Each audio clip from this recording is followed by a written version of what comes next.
राजस्थान के बीचों बीच एक दिव्य उपस्थिति रहती है जिन्हें खाटू श्याम जी के रूप में पूजा जाता है। वह सिर्फ एक और देवता नहीं है, उन्हें स्वयं भगवान कृष्ण का कलयुग अवतार माना जाता है। उनकी कहानी त्याग, भक्ति और धर्म के अनंत चक्र का मिश्रण है। खाटू श्याम जी की कहानी हमें कुरुक्षेत्र के महाकाव्य युद्ध के मैदान में वापस ले जाती है, जहां महाभारत हुआ था। यह हिंदू पौराणिक कथाओं के ताने बाने में गूंथी एक कहानी है। खाटू श्याम जी की कथा महाभारत विशेष रूप से बर्बरीक के वीर, यद्यपि दुखद चरित्र के साथ गहराई से जुड़ी हुई है। इस दिव्य कथा में महापराक्रमी भीष्म पितामह के पोते बर्बरीक की महत्वपूर्ण भूमिका है। उनकी कहानी केवल वीरता और बलिदान के बारे में नहीं है, यह धर्म की जटिलताओं और एक वरदान के गहरे प्रभाव में जाती है। खाटू श्याम जी की कहानी आज भी भक्तों के लिए बहुत महत्व रखती है। खाटू गांव में उनका मंदिर आशा और विश्वास का प्रतीक है, जो हर साल लाखों तीर्थयात्रियों को आकर्षित करता है। वे आशीर्वाद, सांत्वना और भगवान कृष्ण के इस अनोखे रूप से जुड़ाव की तलाश में आते हैं। बर्बरीक कोई साधारण योद्धा नहीं था। वह भीम के वीर दानव पुत्र घटोत्कच और राक्षसी राजकुमारी अहिलवती का पुत्र था। अपनी मां की ओर से उसे अपार शक्ति और जादुई शक्तियां विरासत में मिली, जबकि उसके पिता के वंश ने उसे पांडवों से जोड़ा। बर्बरीक का जन्म ही दिव्य आशीर्वादों से चिह्नित था। उसे भगवान शिव का आशीर्वाद मिला, जिन्होंने उसे 3 अचूक बाण दिए। ये तीर केवल हथियार नहीं थे, इनमें अलौकिक शक्तियां थीं।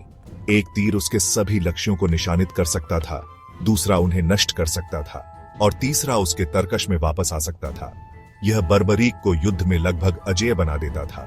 उसकी प्रवीणता और दिव्य हथियारों ने उसे एक ऐसी ताकत बना दिया था जिससे गिना जाता था, जो अकेले ही किसी भी युद्ध का रुख मोड़ने में सक्षम था। हालांकि बर्बरीक एक अनोखे व्रत से बंधा हुआ था। उसने हमेशा कमजोर पक्ष का साथ देने का संकल्प लिया था, चाहे उनकी धार्मिकता कुछ भी हो। यह व्रत उसके न्याय की सहज भावना और धर्म को बनाए रखने की उसकी इच्छा से उपजा था।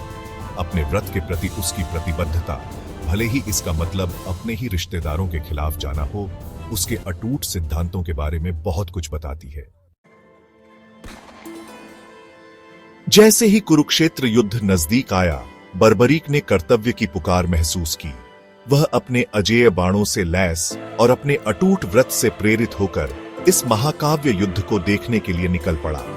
अपनी यात्रा के दौरान ही उसकी मुलाकात भगवान कृष्ण से हुई, जो एक ब्राह्मण के वेश में थे। कृष्ण बर्बरीक की क्षमताओं और उसके व्रत से अवगत युवा योद्धा का परीक्षण करने का फैसला किया। कृष्ण ने अपने वेश में बर्बरीक को चुनौती दी। केवल 3 तीरों से पूरी कौरव सेना को परास्त करने की उसकी क्षमता पर सवाल उठाया। बर्बरीक अपनी क्षमताओं में विश्वास रखते हुए अपनी प्रवीणता का प्रदर्शन करने के लिए आसानी से तैयार हो गया।